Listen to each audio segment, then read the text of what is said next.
Ecuador y Estados Unidos cerraron negociaciones para firmar en las próximas semanas un acuerdo sobre comercio recíproco. El anuncio lo hicieron el Ministerio de Producción y Comercio Exterior local y su par de Estados Unidos. El presidente Daniel Noboa se instalará por varias semanas en Guayaquil, según anunció, con la finalidad de ejecutar una intervención directa y encontrar soluciones al puerto principal. Ocurre 2 días después de que el alcalde Aquiles Álvarez fuera trasladado a prisión. En pocos minutos sesionará la Comisión de Fiscalización de la Asamblea por el caso Godoy. Un borrador recomienda avanzar con su juicio político. En paralelo, el presidente de la Corte Nacional remitió la terna para escoger un vocal suplente para el presidente de la Judicatura. 17 emergencias se produjeron la madrugada de este jueves en Quito por una inusual tormenta que provocó inundaciones, caída de árboles y deslaves. Las autoridades advierten que los días lluviosos se mantendrán en la sierra y costa. Gremios de periodistas y organizaciones de derechos humanos piden la derogatoria del documento militar que condiciona el trabajo periodístico y censura comunicadores y medios que el Ministerio de Defensa considera no afines. Una jornada heroica vivieron decenas de bomberos tras combatir 48 horas de incendio en el edificio Multicomercio en el centro de Guayaquil. Más de 9.000 personas se contagiaron de tuberculosis en 2025. La situación más crítica la viven los reos en las cárceles, donde hubo alrededor de 3.000 casos. El gobierno descarta una epidemia. El país inicia 4 días de feriado por carnaval. En Salinas hay ocupación hotelera al 100% y en Ambato esperan la llegada de 500.000 de turistas. Moisés Caicedo fue titular y una de las figuras en el triunfo del Chelsea en el fútbol de Inglaterra. Viernes 13 de febrero, amigos, muy buenas noches, bienvenidos a una nueva emisión informativa aquí en Televistazo Estelar. Les recordamos que estamos en vivo también por ecuavisa.com y nuestra app Ecuavisa Play. Nos pueden ver desde cualquier dispositivo móvil. Ecuador y Estados Unidos avanzan hacia la firma de un acuerdo de comercio recíproco luego de cerrar de manera sustancial sus negociaciones bilaterales. El anuncio fue realizado hoy. María Gabriela Carpio amplía la información. El anuncio lo oficializó este viernes la Oficina del Representante Comercial de Estados Unidos, USTR por sus siglas en inglés. En su página web confirmó que hoy Estados Unidos y Ecuador concluyeron sustancialmente las negociaciones para un acuerdo de comercio recíproco y esperan firmar el acuerdo en las próximas semanas. En paralelo, el Ministerio de Producción y Comercio Exterior publicó un comunicado en el que menciona: este acuerdo representa una nueva plataforma para promover la prosperidad y su pronta entrada en vigor ayudará a ampliar y diversificar el comercio y la inversión bilateral en beneficio de ambos países. En las imágenes que se difundieron aparecen el ministro de Producción, Luis Alberto Jaramillo, la canciller Gabriela Sommerfeld y el secretario de Integridad Pública, José Julio Neira, junto a representantes del gobierno de Estados Unidos. Esta noticia se da en un contexto donde el año pasado, Ecuador y Estados Unidos habían acordado un marco comercial inicial que establecía compromisos de reducción arancelaria y apertura de mercados. La negociación abarcaría la reducción o eliminación del 15% de sobretasa que recae sobre la oferta exportable a ese mercado, aunque todavía no se han hecho públicos todos los detalles técnicos. Este anuncio iría más allá de la negociación puntual por las sobretasas arancelarias impuestas por Trump, y es un paso similar a un tratado de libre comercio que podría abrir nuevas oportunidades para la inversión. El gobierno corrigió los errores ortográficos y de fondo del acuerdo de inversiones firmado entre Ecuador y Emiratos Árabes Unidos, asunto que demoró el dictamen de la Corte Constitucional. Ahora, con la entrega de la corrección, se espera la decisión para los próximos días. El acuerdo de inversiones firmado entre Ecuador y Emiratos Árabes Unidos, que está en la Corte Constitucional desde el 31 de diciembre, aún espera el dictamen. El trámite demoró porque el documento tiene 5 errores ortográficos y de forma, entre ellos llamar Estados Árabes Unidos en lugar de Emiratos. El gobierno pidió a la jueza Claudia Salgado, quien lleva la causa, que le conceda 15 días para que ambos países realicen las correcciones. Este miércoles, el secretario jurídico de la Presidencia de la República, Enrique Herrería, ingresó a la Corte este documento. Es la fe de erratas en la que se detallan los cambios en los textos en español, inglés y árabe, aclarando que no alteran el fondo del acuerdo de inversiones. Ahora se espera que la jueza redacte el proyecto de dictamen para votación del Pleno. La Corte Constitucional debe establecer si el primer mandatario puede continuar con el trámite para que el tratado entre en vigencia o si incurre en causales que requieren su tratamiento en la Asamblea. Entre tanto, la decisión ha generado gran interés. La Corte ha recibido más de 100 escritos. A favor del acuerdo, abogan la Federación de Exportadores, el Comité Empresarial Ecuatoriano, las cámaras y asociaciones de la producción y de industrias. Sus representantes piden a la Corte que tome en cuenta la importancia del instrumento para la economía del país. Del otro lado, organizaciones ambientalistas y grupos de ciudadanos alegan que el tratado tiene inconstitucionalidades. El presidente Daniel Noboa anunció que por varias semanas trabajará desde Guayaquil. Lo dijo esta mañana argumentando que en ese tiempo se dedicará a entregar soluciones y resolver problemas en territorio. Ocurre, de hecho, en la misma semana cuando el alcalde de la ciudad, Aquiles Álvarez, fue detenido. Diego Cuenca con el informe. El presidente de la República, Daniel Noboa, temporalmente dejará Carondelet para trabajar desde Guayaquil. Así lo anunció este viernes en un evento de la Escuela Politécnica del Litoral ESPOL. Porque Guayaquil ha sufrido ya lo suficiente con políticos que han hecho lo que les ha dado la gana, se han robado dinero de los ecuatorianos. Nosotros vamos a estar aquí varias semanas de base como gobierno, trabajando día a día, entregando soluciones, resolviendo problemas en territorio.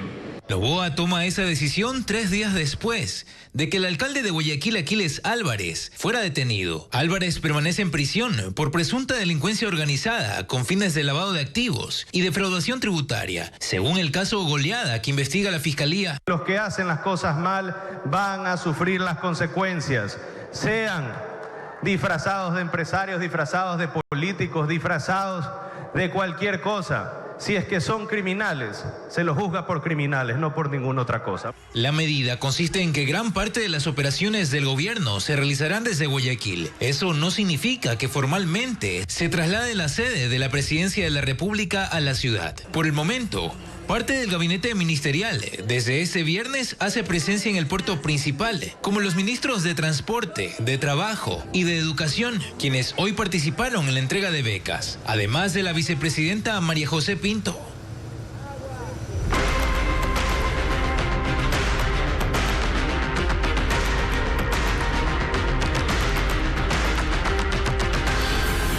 Mario Godoy, a puertas de su juicio. El oficialismo apoyará la censura de Mario Godoy en el informe de la Comisión de Fiscalización sobre el juicio político al presidente de la Judicatura. Además, dicen que serán coherentes con esa postura ante el Pleno de la Asamblea Nacional. Patricio Díaz precisa que esta noche se aprobará el documento.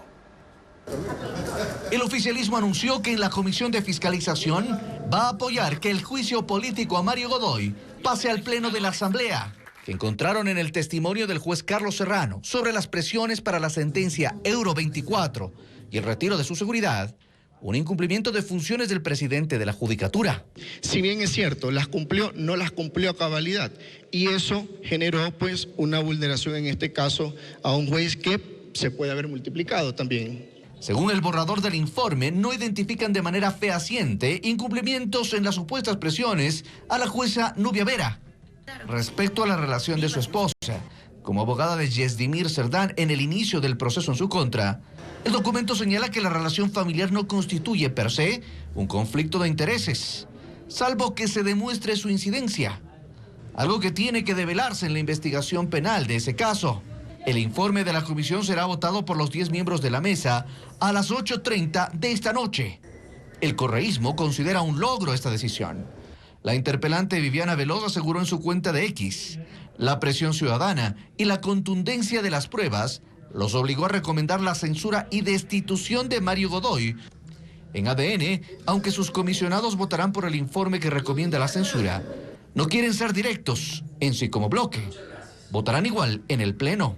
Seremos coherentes en cada votación, lo hemos demostrado y así lo seguiremos demostrando ante el país. Con la aprobación de este informe, entre notificación al presidente de la Asamblea y a los 151 legisladores, el juicio político a Mario Godoy en el Pleno podría darse casi en una semana. El tribunal del caso AAA revisará las medidas cautelares de Aquiles Álvarez e instalará el juicio por comercialización ilegal de combustible entre el 7 y 21 de febrero. Lo decidió el mismo día en que el alcalde de Guayaquil fue recluido en la cárcel de La Tacunga por el caso Goleada. Fabiola Santana con las disposiciones judiciales. Mientras el alcalde de Guayaquil, Aquiles Álvarez, apela a su prisión preventiva en el caso Goleada, el tribunal del caso AAA fijó fecha para revisar sus medidas cautelares, lo que podría derivar en una segunda prisión preventiva. Esa situación se resolverá el sábado 7 y domingo 8 de marzo. En esos días también se revisarán las medidas de José Ceballos Avellán, Delator de Álvarez y Fausto Vaca. El juicio fue convocado en esa misma diligencia y se extenderá hasta el 21 de marzo. Es decir, el caso AAA tendrá audiencias durante 2 semanas. La fiscal Ruth Amoroso pidió la revisión del uso del grillete electrónico y presentación periódica de Álvarez el mismo día que se lo detuvo sin el dispositivo de localización, mientras que el juicio por comercialización ilegal de combustible es convocado por 4ª ocasión en contra de 16 personas y 6 empresas. La diligencia fue dispuesta de forma presencial, por lo que se prevé el traslado de Álvarez desde la cárcel de La Tacunga, donde fue recluido desde el 12 de febrero, hasta el complejo judicial del norte de Quito. También debería asistir su delator, aunque se desconoce las condiciones de su colaboración. Una intensa tormenta eléctrica se registró en Quito la madrugada de hoy. Las precipitaciones provocaron deslizamientos en el sector de La Bota. Además, 8 árboles cayeron en el acceso al teleférico, complicando la movilidad en el área occidental de la capital. El temporal causó al menos 17 emergencias, como lo reporta Joel Vanegas.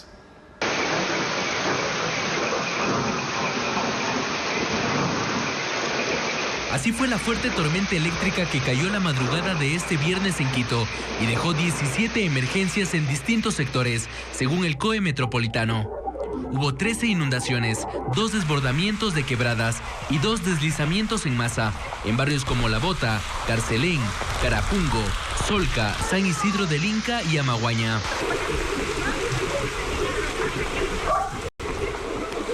En el sector de La Bota, al nororiente de Quito, deslizamientos de tierra afectaron al menos 7 viviendas que se llenaron de escombros. En otros inmuebles, el agua ingresó y provocó daños en casas y locales comerciales. Desde la madrugada se desplegó maquinaria para retirar el material acumulado y atender la emergencia.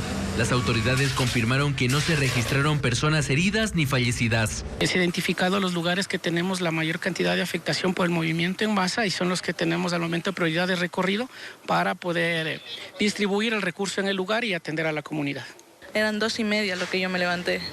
Lo único que fue escogerle a mi hijo y querer salir, pero cuando quería salir ya estaba todo... el lodo, todo, no podía salir. En el occidente de la capital también se registraron incidentes. En el acceso hacia el teleférico, 8 árboles cayeron a causa de la lluvia y las descargas eléctricas. Hubo varias emergencias relacionadas a accidentes de tránsito, a inundaciones. El INAMI advirtió que la intensidad de las precipitaciones se mantendrá en Quito hasta el 15 de febrero, lo que incrementa el riesgo de nuevos deslizamientos y crecidas de ríos. Desde inicios de año, la capital ha soportado varios episodios de lluvias intensas. El 22 de enero fue uno de los días más lluviosos de los últimos 25 años.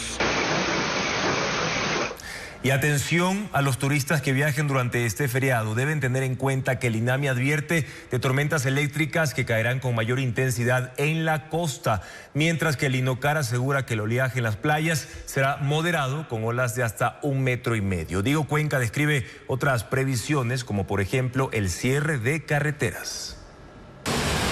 Las lluvias predominarán en los 4 días del feriado de carnaval. Así lo asegura el Instituto de Meteorología e Hidrología INAMI. Sin embargo, no se descarta que durante la noche y madrugada tengamos algunos eventos de precipitación, especialmente el día lunes en las playas. Aunque las precipitaciones se concentrarán en la sierra y la costa, el INAMI asegura que las tormentas eléctricas caerán con mayor intensidad en Esmeraldas, Santo Domingo de los Áchilas, Los Ríos, Guayas y El Oro. Además, si viaja, Tenga en cuenta que este viernes hay 4 carreteras cerradas por efectos del invierno. En Loja, la vía Catamayo-San Pedro, Las Chinchas, está bloqueada por un deslave. En la provincia de Los Ríos, el anillo vial de Quevedo está cerrado por un derrumbe que ocurrió en el sector La Variante. En Napo, el kilómetro 105 de la vía San Luis está cerrada, precisamente en los túneles de la hidroeléctrica Coca-Cola-Sinclair. Mientras en Zamora Chinchipe, en la vía Paquilla a Bellavista, no hay paso por el colapso de un puente.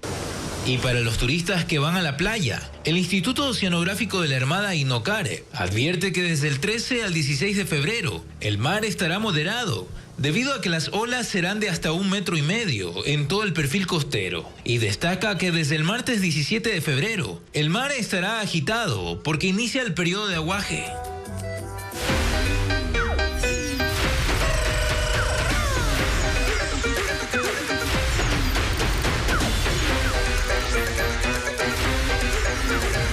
Feriado. Llegando está el carnaval.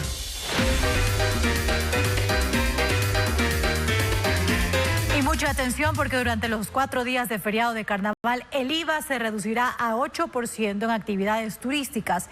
El beneficio se reflejará, por ejemplo, en hospedaje, alimentos e ingreso a balnearios. Ariana Bermeo detalla los servicios y productos.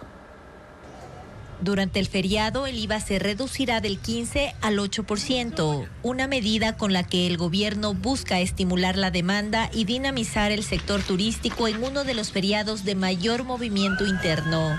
Esta rebaja temporal aplica exclusivamente a servicios y productos turísticos de locales que estén registrados en el Ministerio de Turismo y tengan la licencia única anual de funcionamiento. El beneficio se reflejará en rubros de hospedaje, alimentos y bebidas ofrecidos por restaurantes y cafeterías, transporte turístico, incluidos pasajes de avión y renta de vehículos, eventos, congresos, ferias y exhibiciones. También se aplica en paquetes vendidos por agencias de viajes y actividades recreativas como visitas guiadas, ingreso a parques temáticos, balnearios y centros de entretenimiento turístico. Todos estos servicios deben emitir factura para tener el IVA reducido. Los contribuyentes solo requieren ajustar su sistema para aplicar el beneficio. Esta rebaja no contempla productos como ropa, electrodomésticos o consumo en comercios no registrados como turísticos que mantendrán la tarifa general del 15%. Y Cuenca abrió su agenda de carnaval con el tradicional Jueves de Compadres y Comadres, que anoche reunió a unas 5,000 personas en el Parque La Libertad, donde la música, la espuma y la coronación de sus representantes dieron el primer gran impulso a la fiesta en la ciudad.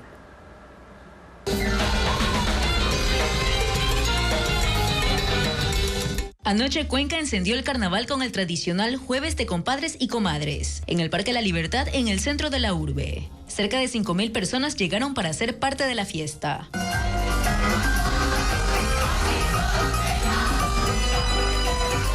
La espuma cayó como una lluvia blanca sobre el público, que bailó y cantó por más de 5 horas. Ni el frío intenso de 8 grados apagó el ánimo de grandes y chicos, que corearon los éxitos de Gerardo Morán, uno de los artistas invitados de la noche.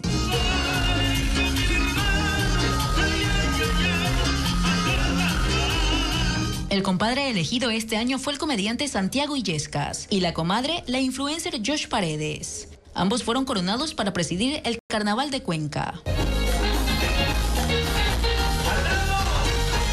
Y sobre todo, haber crecido con la cultura popular y haber generado comedia, eso el día de hoy me ha llevado a ser un compadre muy alegre que les dice a todos los ecuatorianos, vengan a Cuenca.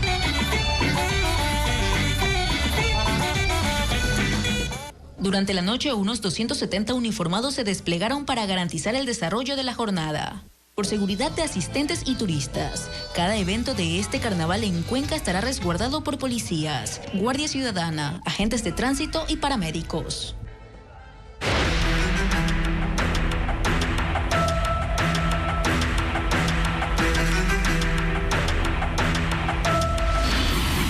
Bomberos, 48 horas de lucha. Los bomberos descartan que el incendio en el edificio Multicomercio en el centro de Guayaquil se haya reactivado. Afirman que la situación está controlada, pero bajo monitoreo, porque la alerta de un posible colapso de los edificios se mantiene. Estefanía Arias escribe cuál es el panorama en la zona cero. El cuerpo de bomberos anunció la noche del jueves que el incendio en el edificio Multicomercio en el centro de Guayaquil está controlado. Sin embargo, este viernes un humo blanco que salía del centro del inmueble alarmó a comerciantes y transeúntes de la zona. Las autoridades aseguraron que el fuego no se ha reactivado. Lo que tenemos son focos de calor que están cubiertos por escombros propios del desmoronamiento de la infraestructura. Como ven que estamos haciendo un ataque aéreo externo, no podemos poner en riesgo nuestro personal, puesto que hay inestabilidad de la infraestructura, ¿no? El dron de Televistazo tuvo acceso a la zona cero, al primer piso de la bodega, sitio donde se originó el incendio. Las operaciones de los bomberos se mantienen, con 20 unidades que combaten estos puntos focalizados. Pero sería irresponsable de mi parte dar una fecha, porque todo depende a cómo se vaya llegando a las partes del subsuelo, donde tenemos los focos que están todavía prendidos, que son pocos mínimos, pero no se los termina de apagar. Han pasado más de 48 horas de la emergencia, que afectó las bases del edificio, provocando el colapso de 2 torres. Las calles y locales comerciales permanecen cerrados. Por ahora, la restricción de acceso se redujo de 200 a 100 metros a la redonda y la alerta de un posible colapso sigue activa. Este viernes, propietarios de los carros que están en el mezanine del edificio llegaban angustiados preguntando si podían recuperarlos de alguna manera. Nadie puede ingresar, no podemos retirar nada, es un riesgo y exponerse por un vehículo. Hoy la prioridad es la seguridad de los ciudadanos, de las personas, y luego, ojalá, una vez que dé por terminado las labores Cuerpo de Bomberos Guayaquil, analizar qué se podría retirar y de qué manera. Asimismo, a la zona cero llegó la vicepresidenta María José Pinto, pero no dio declaraciones y se retiró a los pocos minutos. La circulación por esta zona se habilitará una vez que los bomberos confirmen que la emergencia está superada completamente. Por ahora, el monitoreo es 24/7.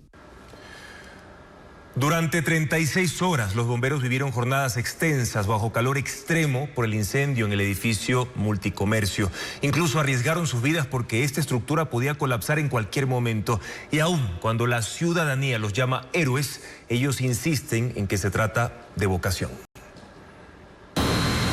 Están conscientes que en cada incendio su vida está en riesgo, pero no tienen miedo. Ellos lo llaman vocación. Jimena Astudillo es parte de los más de 400 bomberos que combatieron las llamas en el edificio Multicomercio en el centro de Guayaquil. Desde hace 6 años es bombera voluntaria de esta institución, una profesión que la combina con otros 3 roles importantes para ella: mamá, psicóloga y docente. Esta emergencia sí me ha impactado al ver a las personas, desde mi profesión también, como psicóloga, el poder ver la desesperación de las personas que pierden parte de su vida, que pierden una casa, que pierden sus autos que están allá. El apoyo de su familia ha sido vital en esta carrera. Ha sabido manejar sus tiempos y en su trabajo ya saben que una llamada de emergencia puede cambiar su rutina. Prevalece realmente el sentido de la ayuda, del voluntariado, de la vocación de servicio. Esta vez fueron jornadas incansables, 36 horas combatiendo un incendio de alta combustión,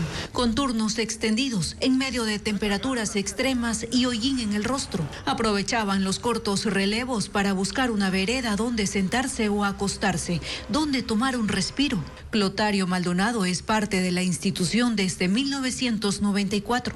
Yo ingresé el día de ayer aproximadamente a las 10 de la mañana y salí a las 3 de la mañana.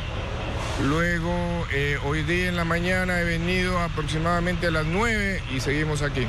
Pero no estaban solos. El apoyo y reconocimiento vino también de ciudadanos solidarios que sin pensarlo les donaron bebidas y comida. En las redes sociales incluso los llamaron héroes. David Arrata se encargó de las labores de enfriamiento desde el primer día. Justamente en esta emergencia, al momento de que colapsó la estructura, estábamos bastante cerca y fue bastante impactante ver cómo la estructura se venía abajo, tener compañeros cerca y la preocupación de saber pues que todos estén bien. Somos una hermandad de bomberos, siempre tratando de ayudar a la comunidad sin esperar absolutamente nada a cambio. Ellos saben que deben estar listos, atentos a la llamada. Saben que en cualquier momento deben tomar su traje y su casco, porque el fuego los espera. Teo, tenemos más noticias ahora para comentarles que ya fue aprobado el informe para primer debate del proyecto de ley urgente para el fortalecimiento de los sectores minero y energético. Según el oficialismo, esta propuesta simplifica trámites para la inversión. Patricio Díaz informa que la oposición muestra su preocupación por los cambios en cuanto a la necesidad de licencia ambiental. En la Comisión de Desarrollo Económico se consiguieron los votos para aprobar el informe para primer debate. Pero hay dudas. Según el oficialismo, el proyecto de ley urgente para el fortalecimiento de los sectores mineros y energéticos simplificará trámites. La oposición dice, en cambio, que más bien puede generar autorizaciones ambientales sin un análisis serio. Y dan un ejemplo. Pretende sustituir la licencia ambiental por una simple autorización. Esta ambigüedad abre la puerta a la discrecionalidad, debilita la evaluación técnica. Que quede claro para la ciudadanía de lo que este proyecto pretende no es eliminar requisitos, sino más bien fortalecer la lucha contra la minería ilegal. Pero también hay inquietudes sobre cómo se entregarán las regalías de los proyectos mineros a los GATS. Incluso desde los aliados al oficialismo piden revisar una nueva obligación que se crearía para recibir esos recursos. Les piden un plan de inversiones. Lo que nosotros queremos es menos trámites burocráticos y que este recurso llegue de manera inmediata y se pueda beneficiar la gente. El proyecto que va a primer debate en el Pleno crea los clústeres mineros integrales para articular infraestructura y servicios fomentando la inversión. Contempla la figura de áreas mineras con protección de seguridad estratégica que tendrán el apoyo de las Fuerzas Armadas contra la minería ilegal. Y se abre una propuesta que podría entrar en el segundo debate. Cuando el resultado de una consulta popular se limite o prohíba la actividad minera antes del inicio de la fase de explotación, dicha decisión no generará derecho a indemnización alguna, por cuanto no existe derecho adquirido, sino mera expectativa como proyecto minero. El texto mantiene la posibilidad de delegación excepcional a empresas de capital privado de la participación en actividades del servicio público de energía, de acuerdo al Plan Maestro de Electricidad, un tema que el gobierno amplía, luego de que fue descartado por la Corte Constitucional en otra ley. El presidente de la Asamblea deberá convocar al Pleno para el análisis de esta norma. Seguimos informando, amigos. Ahí tienen en pantalla el código QR que los va a llevar directamente a nuestra aplicación Ecoavisa Play para que también puedan ver este espacio informativo desde cualquier dispositivo móvil y en vivo, por supuesto. Les contamos ahora que la recuperación de la producción petrolera de Venezuela impacta directamente en el precio que recibe Ecuador por su crudo. De hecho, la última licitación de petróleo pesado que realizó el país recibió un castigo histórico que superó en 80% los valores referenciales. Esto a su vez tiene efectos en las finanzas públicas que reciben mucho menos dinero del que se proyectó en el presupuesto general del Estado para este año. Ecuador produce dos tipos de petróleo. Se los identifica como crudo Napo y crudo Oriente. El crudo Oriente es petróleo ligero, de mejor calidad. El crudo Napo es más pesado, se lo transporta por el OCP y tiene un menor precio. Pues resulta que la rápida incorporación de nueva producción de crudo venezolano tiene un efecto no menor sobre el castigo que se aplica al petróleo de Ecuador. Ante eso, pues básicamente si Venezuela va a comenzar a producir mucho más petróleo, simplemente nuestro petróleo se vuelve menos atractivo. Esto se evidenció en la última licitación de petróleo que se realizó el pasado 5 de febrero. Ecuador ofertó 5.040.000 barriles de crudo Napo, de crudo pesado, y las ofertas sorprendieron a todos. Porque el diferencial al que se terminó adjudicando ese petróleo dividido en 3 lotes se ubicó entre los $15 y los $16,5 por barril. Hay que tomar en cuenta que en el presupuesto general del Estado se contempla un precio de $53,5 por barril.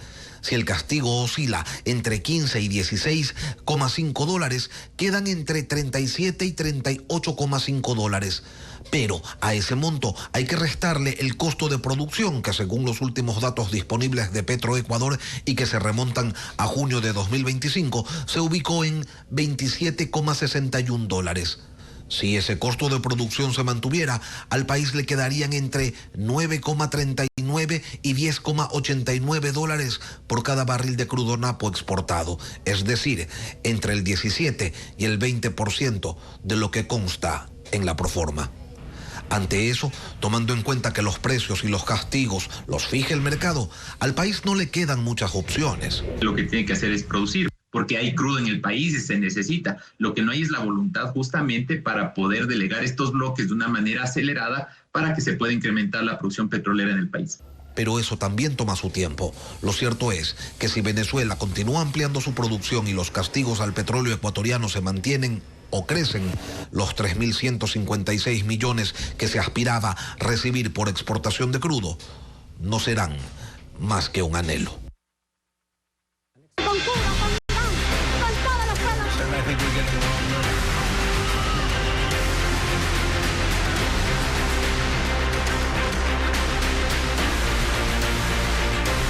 Mundo. Estados Unidos refuerza su interés en el petróleo venezolano y anuncia una inversión inicial de $100 millones para potenciar la planta operada por Chevron junto a PDVSA. El secretario de Energía Chris Wright y la encargada de la presidencia Delcy Rodríguez visitaron las instalaciones. El alto funcionario estadounidense habló además del futuro político de Rodríguez, hoy sucesora de Nicolás Maduro. El reporte con Pedro Jiménez. La visita de 2 días del secretario de Energía de Estados Unidos a Venezuela lo llevó a las instalaciones de Petropiar, una empresa de economía mixta para la exploración, extracción y almacenamiento de hidrocarburos en la franja del Orinoco, un territorio con inmensas reservas petroleras en 4 estados de ese país. Esta planta ha sido operada por la estatal PDVSA y la estadounidense Chevron y van a invertir más de $100 millones para modernizarla. Quieren duplicar la producción de aquí a 18 meses y quintuplicarla en 5 años. Estamos aquí para impulsar reformas que consagren los derechos de propiedad, el Estado de Derecho y mejoren las condiciones para la gente en Venezuela, dijo el funcionario estadounidense. Venezuela ha reformado la ley de hidrocarburos para favorecer inversiones extranjeras en el sector. El secretario Wright dice que van en la dirección correcta. Simplemente, hace 2 meses, este era uno de los entornos comerciales más riesgosos y desfavorables. Hoy la situación es significativamente mejor, aunque llevará tiempo, dijo. Estados Unidos busca controlar las ventas de petróleo de Venezuela. El secretario de Energía se refirió a esta como una visita de negocios, no de política. Aún así, sobre el futuro de Delcy Rodríguez señaló: no somos nosotros quienes vamos a decirle a Delcy cuál será su papel en el futuro. Eso en última instancia dependerá del pueblo venezolano, no del gobierno de Estados Unidos.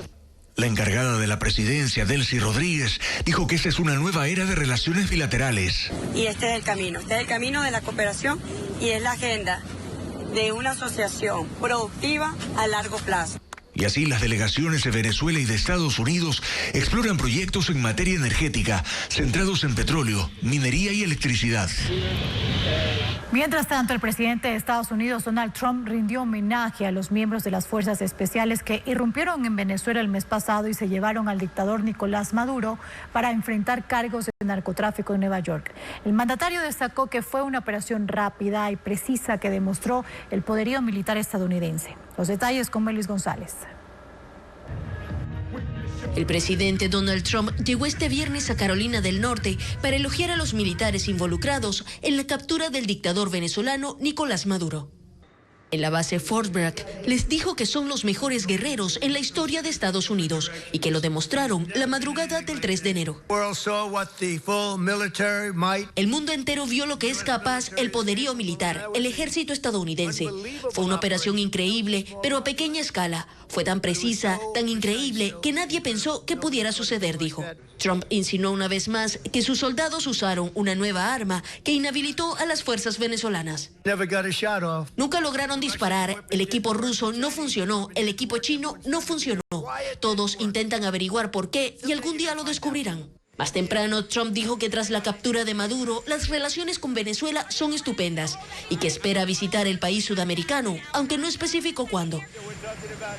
Y cambiamos de tema para contarles que la fiesta más grande de Brasil ya comenzó. El carnaval inició oficialmente este viernes con el Rey Momo. La celebración se siente ya en Río de Janeiro, donde incluso los pacientes de los centros de salud se suman. marcando sus mejores pasos de samba y con una llave dorada gigante en la mano, el Rey Momo, el personaje principal del carnaval, inició oficialmente las fiestas más grandes de Brasil. Las celebraciones se sienten en todo el país, principalmente en Río de Janeiro, donde la alegría inunda incluso los pasillos y salas de los centros de salud. Un grupo de payasos llevó la fiesta al Hospital Mandaki. Hicieron un mini desfile, le cantaron a los médicos y bailaron con los pacientes. En el Instituto de Salud Mental Nice da Silveira, la celebración fue completa. Empleados, pacientes y familiares se disfrazaron y marcharon por los alrededores del edificio. Quienes participaron lo hicieron con humor. ¿Quién dice que estamos locos? Desestimemos la idea de que la locura es algo peligroso o algo improductivo, dice esta mujer de 75 años, fundadora de la fiesta. El tema para esta temporada es la locura suburbana. Usaron trajes y accesorios confeccionados en talleres que hace la institución como herramientas terapéuticas. El bloco, como se le conoce, es una tradición que lleva más de una década en este hospital de Río de Janeiro y busca la inclusión y romper estigmas. Baladas, rancheras y hasta rock. La oferta de conciertos por San Valentín en distintas ciudades será variada para enamorar a todos los públicos. Veamos ahora los detalles y escenarios donde se presentarán con Diana León en la agenda del fin de semana.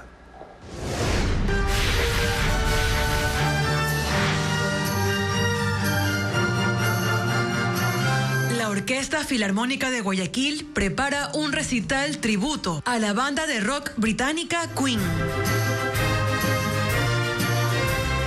Desde Argentina, el maestro Enrique Roel dirigirá a los músicos por los temas más emblemáticos, como We Will Rock You y Radio Gaga. La presentación será este sábado 14 en el Teatro Centro de Arte. El público puede retirar sin costo las entradas en las boleterías del teatro.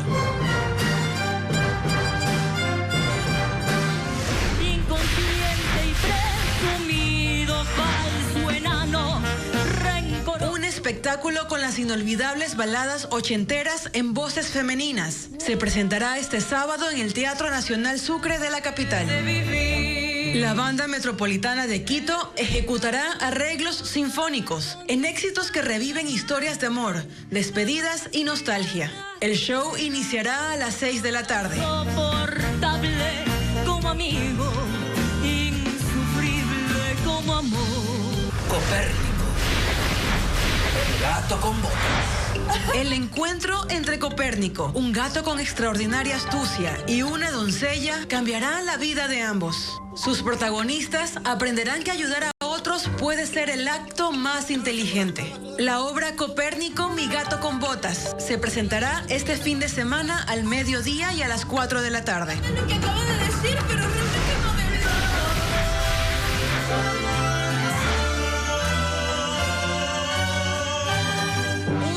70 músicos ofrecerán este sábado un concierto por el Día del Amor y de la Amistad. Hasta que te conocí. El Mariachi Sol de América y la Orquesta Sinfónica de Cuenca presentarán un repertorio con ídolos mexicanos como Juan Gabriel, Alejandro Fernández y otros. Cantarán desde las 7 de la noche en la Casa de la Cultura de Cuenca.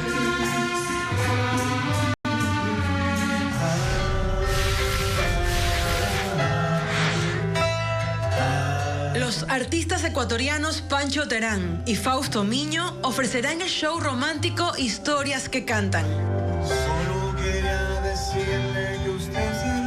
Los cantautores se juntan para interpretar sus éxitos, además de compartir con el público las historias detrás de sus composiciones. Se presentan este sábado en el Teatro San Gabriel a las 8 de la noche.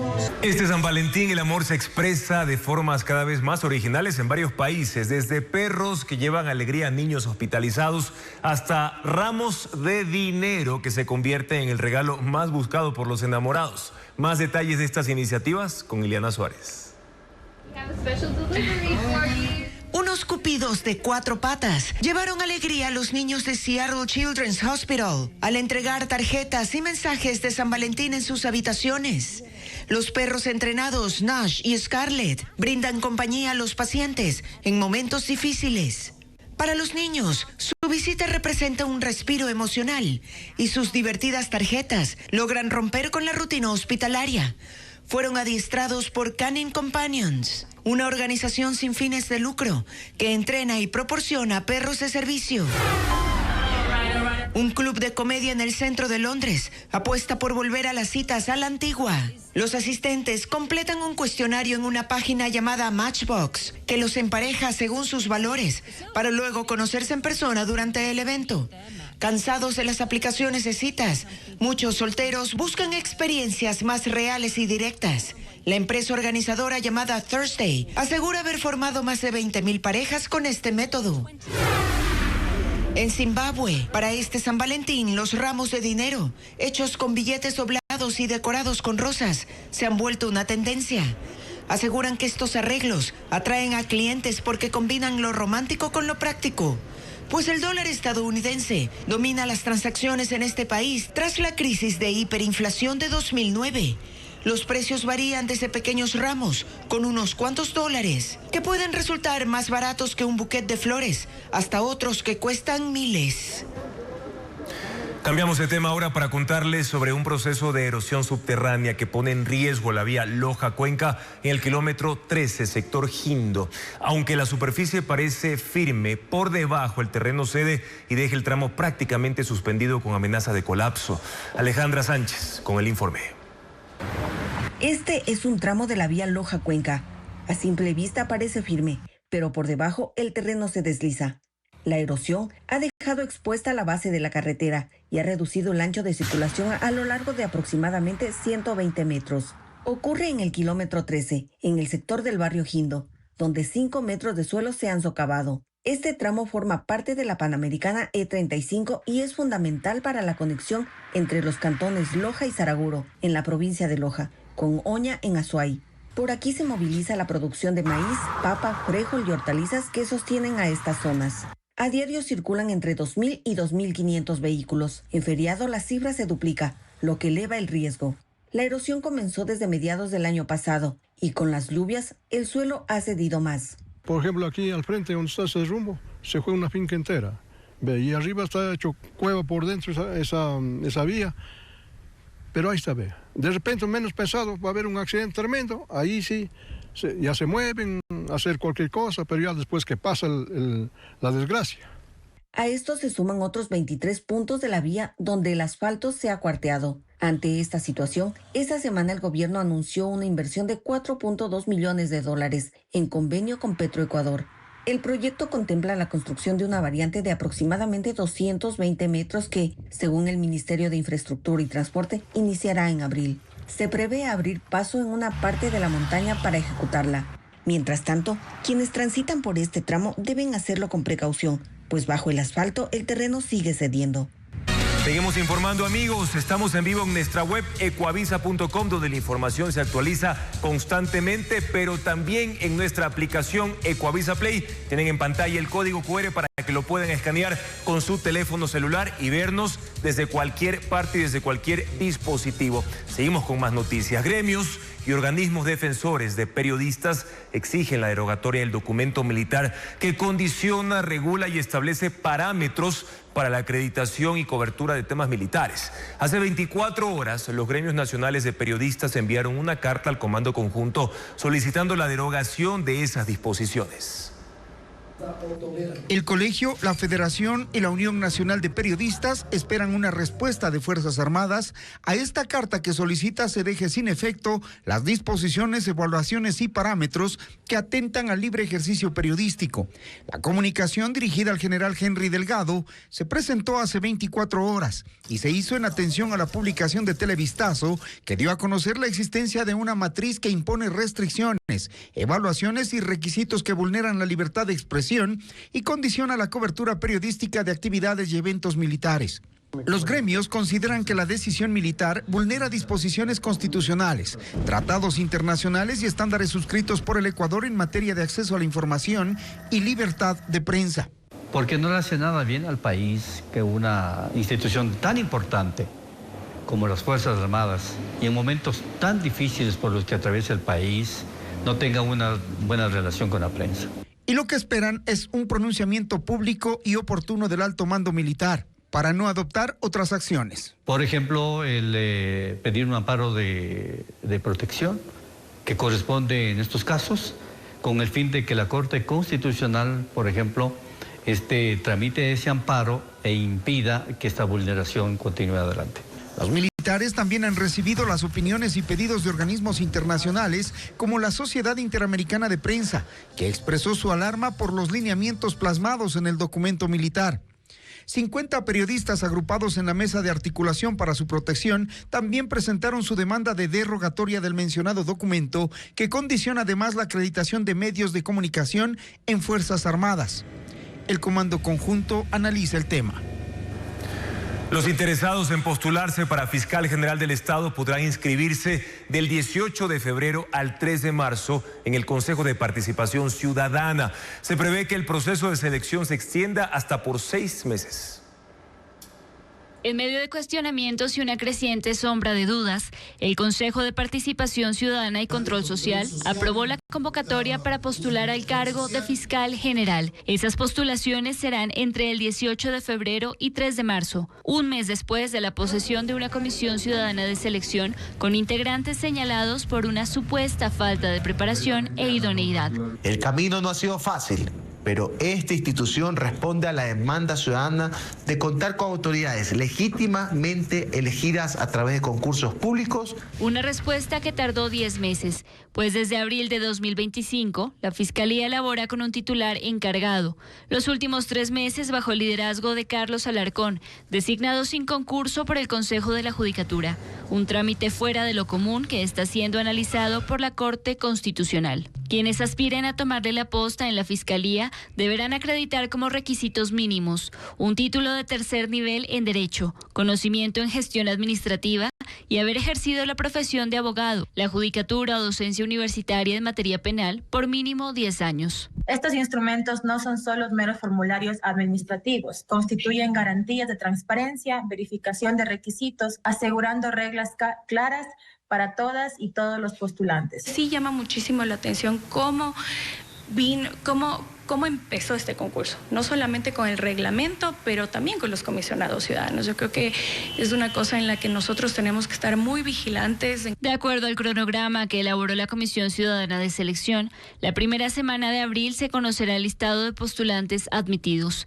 La misma planificación apunta a 153 días laborables para llegar a la designación de fiscal general, es decir, hasta septiembre. Marco Rodríguez, presidente de la Corte Nacional de Justicia, envió una nueva terna para la presidencia del Consejo de la Judicatura. Los nombres no fueron consensuados con el Pleno e incluso hay jueces que están inconformes. Mientras Alexandra Villasís ya demandó a Rodríguez, también al Ministerio de Trabajo, que no resuelve su inhabilidad, y a otras autoridades. Veamos. En medio de la crisis judicial que vive el país y con Mario Godoy de salida, se dan más pasos para hacerse de la presidencia del Consejo de la Judicatura. Mientras Alexandra Villasís sigue a la espera de que el Ministerio de Trabajo levante su inhabilidad por deudas con el SRI, que el SRI dice que no tiene, el titular de la Corte Nacional, Marco Rodríguez, ya envió la terna para reemplazarla. Está conformada por la jueza nacional Mercedes Caicedo, el juez provincial Oscar Chamorro y María Fernanda Morejón, funcionaria del actual gobierno. Los jueces de la Corte Nacional se enteraron por un mensaje de WhatsApp. Algunos de ellos dijeron a Televistazo que los nombres no fueron consensuados, que los perfiles no cumplen con lo que esperaban y que en la sesión del Pleno del pasado miércoles pidieron a Rodríguez que se tome su tiempo y que se informe bien antes de escoger a los postulantes, pero no lo hizo. Con la misma rapidez, el Consejo de Participación recibió la terna y esta noche sesionará para conocerla y empezar el proceso. Mientras tanto, Damián Larco sigue al frente de la Judicatura, dirigiendo las sesiones, destituyendo y sancionando a funcionarios judiciales. Alexandra Villasís presentó una acción de protección con medida cautelar en contra de Larco. Rodríguez Andrés Fantoni, titular del Consejo de Participación, y el ministro de Trabajo, Harold Burbano. En un comunicado, dice que planteó la demanda ante el envío de la terna para que la justicia determine si es constitucional o no. Invito respetuosamente a la academia, a la sociedad civil y a todos quienes creen en la defensa del Estado de Derecho a seguir esta causa con atención y a acompañar desde los mecanismos legales pertinentes la defensa de los principios constitucionales que nos rigen. La acción de protección ya fue sorteada. La decisión está en manos de la jueza de Guayas, Natacha Centeno. Y vamos a ahondar en este tema porque ahora precisamente vamos a conocer quiénes integran la terna de Marco Rodríguez. Se compone de 2 funcionarios de carrera judicial y una abogada vinculada al gobierno del presidente Daniel Noboa. Hernán Higuera nos presenta a continuación sus perfiles y acciones. Veamos.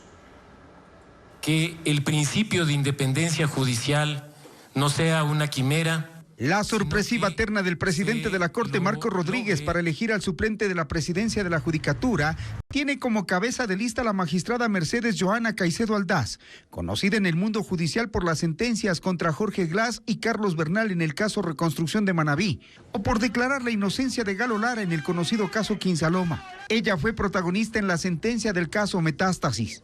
La magistrada integra la sala especializada penal y empezó a los 24 años en la carrera judicial.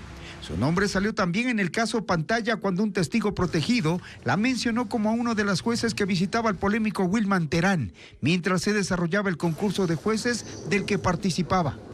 La fiscal Ruda Amoroso ubicó a la jueza Caicedo en la lista de concursantes beneficiados por incremento de puntajes. Fue investigada por la Judicatura por haber provocado la caducidad del caso Helicópteros Drup, que investigaba peculado y terminó liberando de responsabilidad a 18 acusados. Eso a la jueza le valió una sanción. El segundo en la terna es el juez provincial Óscar Gonzalo Chamorro González. Hace 14 años fue el director nacional de asesoría jurídica del Consejo de la Judicatura de Transición, cuando Paulo Rodríguez en poco tiempo levantó los cuestionados complejos judiciales sobrepreciados y de mala calidad. Hombre muy cercano a Fernando Yávar, actual abogado del Grupo Noboa. Chamorro, siendo asesor jurídico, participó en un concurso para juez y ganó. No ha estado exento de escándalos en la Judicatura. María Fernanda Morejón Villavicencio es la tercera y no por ello la menos importante. En su hoja de vida, la abogada destaca su trayectoria como funcionaria pública. De hecho, es la actual directora nacional de registros públicos. Antes trabajó como asesora del Consejo Directivo del IES, cuando Paul Granda era su presidente. En el sistema judicial registra un juicio de alimentos. Su abogado es Luigi García Cano, padre del asambleísta de ADN con el mismo nombre. El abogado de María Fernanda Morejón es hombre cercano a la esposa de Mario Godoy.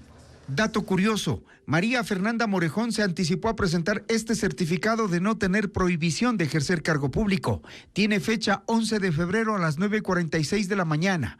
Es antes de que el Consejo de Participación Ciudadana le pida a la Corte Nacional que haga una terna. Más de 9.000 personas se contagiaron de tuberculosis en Ecuador durante 2025. De esa cifra, cerca de 3.000 contrajeron la enfermedad en las cárceles del país. Y este viernes, el Ministerio de Salud detalló sus estrategias y aclaró que en el país no existe epidemia por esta enfermedad. Carla Delgado amplía la información. Este viernes, el Ministerio de Salud Pública expuso la situación de la tuberculosis en el país. Según cifras oficiales, 9.142 personas fueron diagnosticadas con esta enfermedad en 2025. Guayas, El Oro, Los Ríos, Santa Elena y Napo agrupan 3 de cada 4 casos del total nacional. La cartera de Estado informó que ha invertido $4 millones en tratamientos, insumos y equipamiento tecnológico para la contención de la enfermedad. Y responder a su pregunta, tenemos tratamientos disponibles a nivel nacional, antifímicos, tenemos disponibilidad todo lo que va del año, reitero, de primera, segunda línea. Sin embargo, Televistazo conoció que en algunos distritos persisten problemas de abastecimiento. En Pascuales, por ejemplo, se denunció escasez de medicamentos para pacientes con tuberculosis.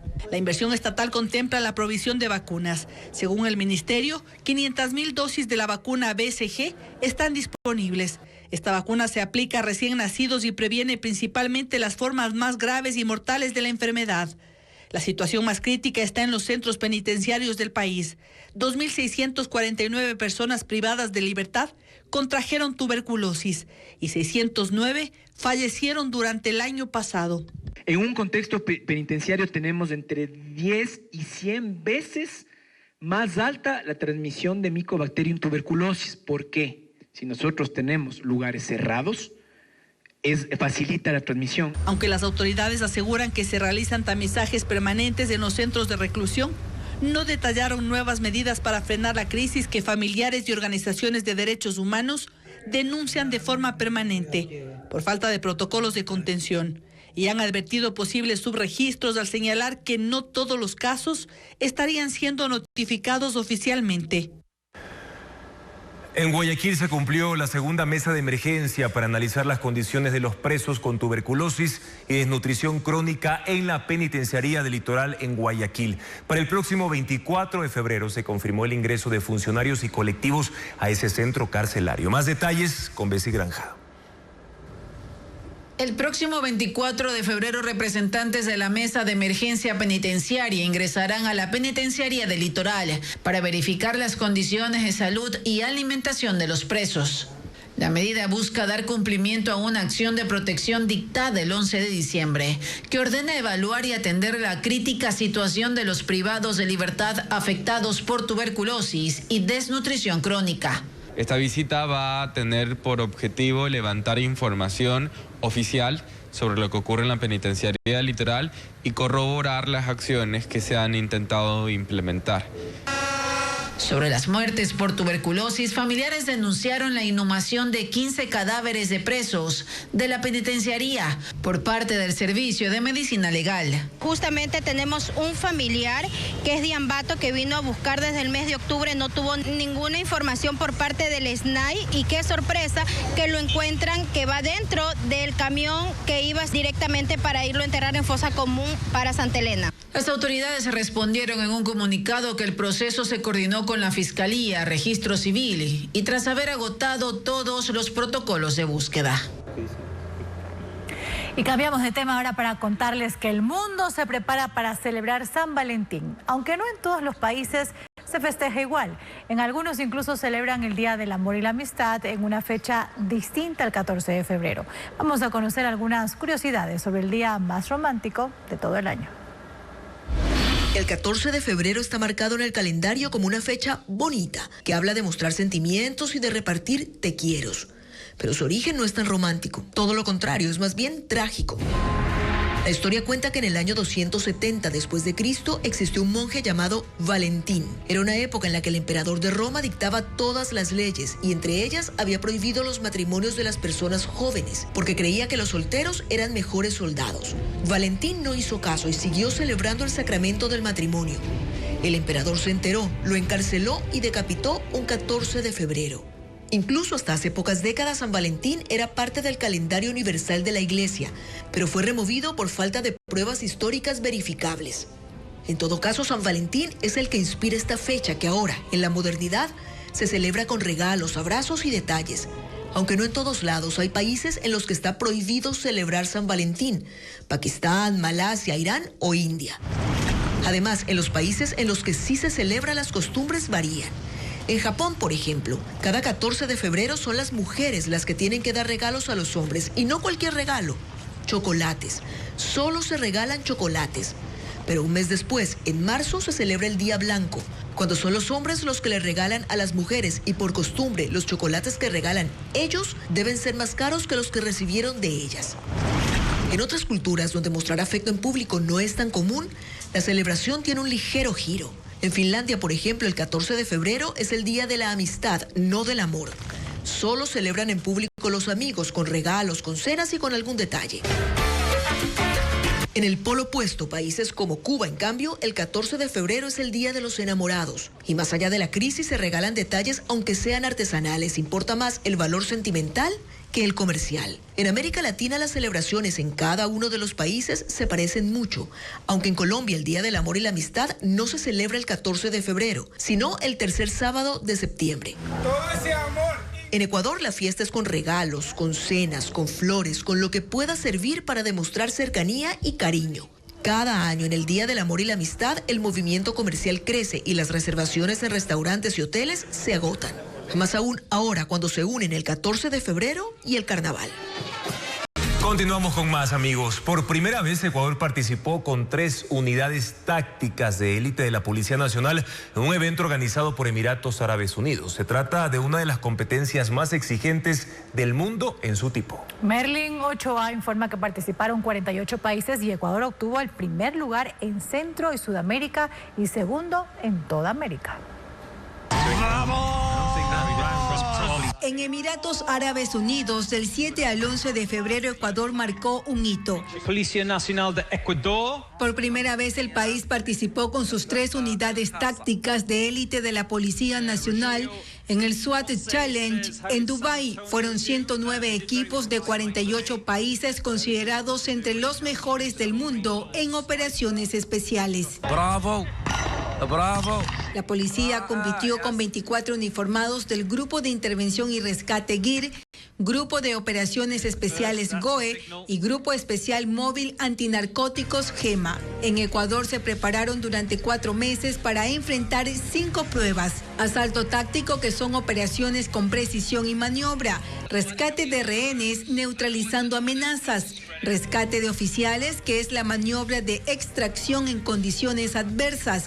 Evento de la torre de alta tensión y carrera de obstáculos, que son pruebas de resistencia, fuerza y trabajo en equipo. ¿Quiénes somos? ¡Policías de honor! Detrás de los uniformados hay historias de supervivencia. Uno de los participantes estuvo al borde de la muerte tras resultar gravemente herido en una masacre carcelaria de 2019. Perdió parte de su intestino, se recuperó y hoy integra el grupo que alcanzó uno de los puntajes más altos del continente. Ecuador se ubicó en el primer lugar de Centro y Sudamérica y segundo en América, con una precisión de tiro superior al 92%.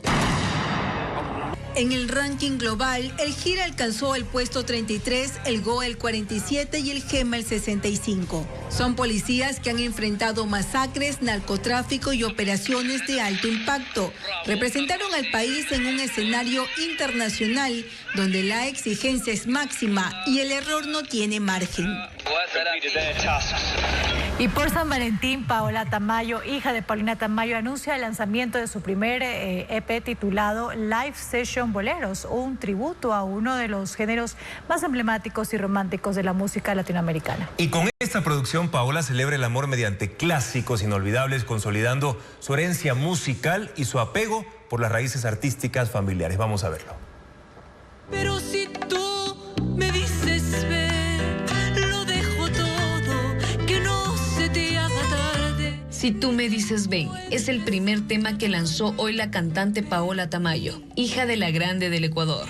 El sencillo formará parte de su EP Live Session Boleros, una producción cuyas canciones fueron elegidas por su madre. Es más, tengo una lista de como 15 canciones más que ella me pidió que grabe y eso es precioso porque ahora estoy cumpliendo parte de sus deseos y no es solo mi sueño, sino también el de ella. Llorar contigo será mi salvación. Paulina Tamayo le pidió que continuara con el legado musical familiar, motivándola a mantener viva la tradición artística y a rendir homenaje al bolero a través de este nuevo proyecto. Ya me pidió de una forma, no como la mamita que te molesta, a veces que dice canta, canta, canta, que siempre desde que tengo uso de razón me decía cante, mijita, cante, canta, guaguita, a veces. Esta vez fue como más directo, más sincero, como un pedido de corazón realmente que por favor haz esto por mí, por el Ecuador también, pues es un legado al fin y al cabo lo que ha construido más de 60 años. Si tú me dices ven, lo dejo todo. Paola creció escuchando música nacional y latinoamericana, acompañando a su madre a conciertos, escenarios y teatros. Un camino que la ha formado con disciplina y preparación artística. El cantar, el ser artista no es una cosa así nomás, es una cosa que te tienes que preparar, tienes que educarte, tienes que coger clases y la parte interpretativa también. Entonces todo eso ha sido una escuela para mí, de mi mamita. Si tú me dices ven, habrá felicidad. El lanzamiento oficial del EP se realizará hoy en Ser de Luz, la cafetería de su madre ubicada en el norte de Quito. Pero si tú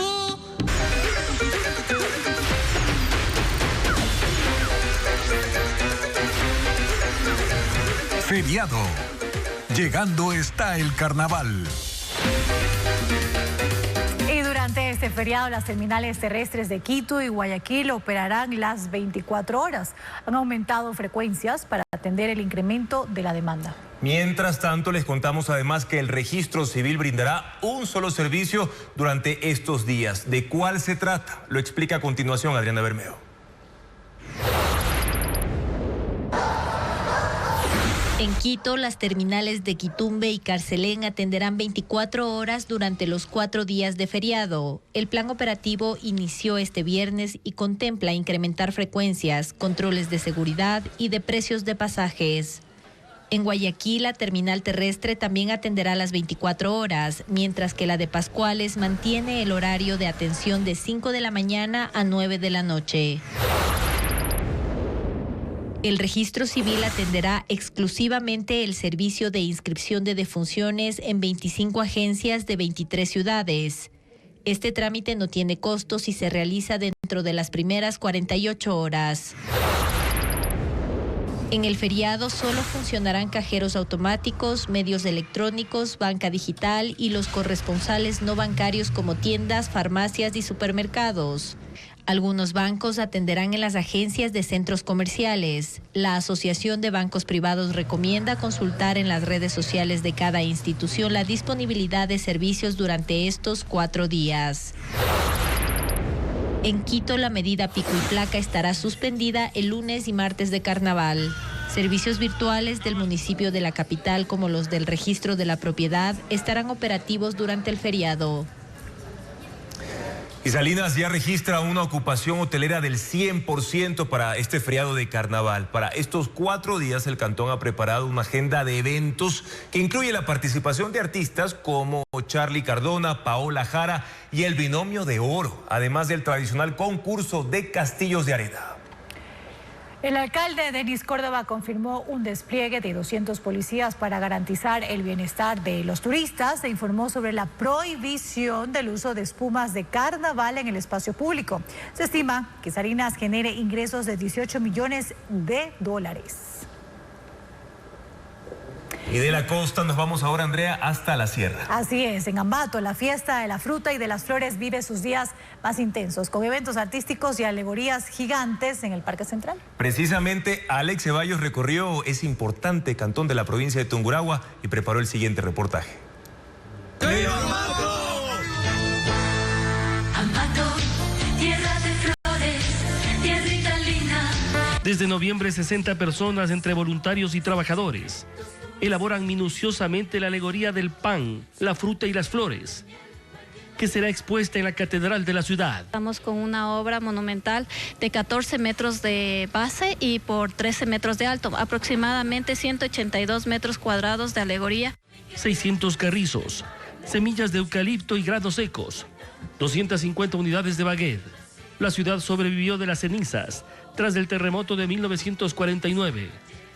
Ahora sus 170.000 habitantes celebran los 75 años de regreso a la productividad, a las labores, a la vida. Nosotros como ambateños no celebramos el carnaval, nosotros celebramos que estamos vivos. Toda su producción agrícola, ganadera e industrial se ha convertido en un eje económico de la región.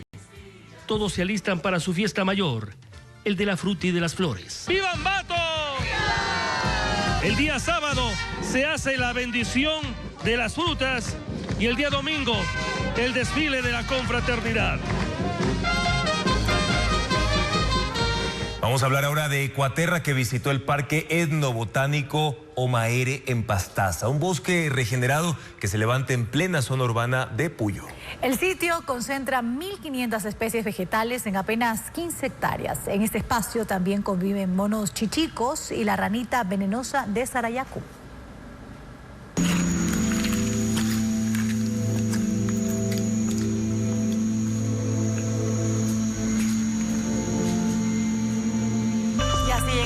parte final de esta entrega informativa. Amigos, gracias siempre por su confianza y sintonía. Les recordamos que en ecuavisa.com y Ecuavisa Play podrán encontrar información relacionada al pronóstico de lluvias para estos días de feriado por carnaval. Y también, Andrea, el estado de las vías. Algunas incluso están afectadas por el temporal. En nuestras cuentas de las redes sociales, las noticias, amigos, se actualizan minuto a minuto durante este fin de semana. Siempre información con el sello de Televistazo. Les deseamos un excelente feriado. Buenas noches.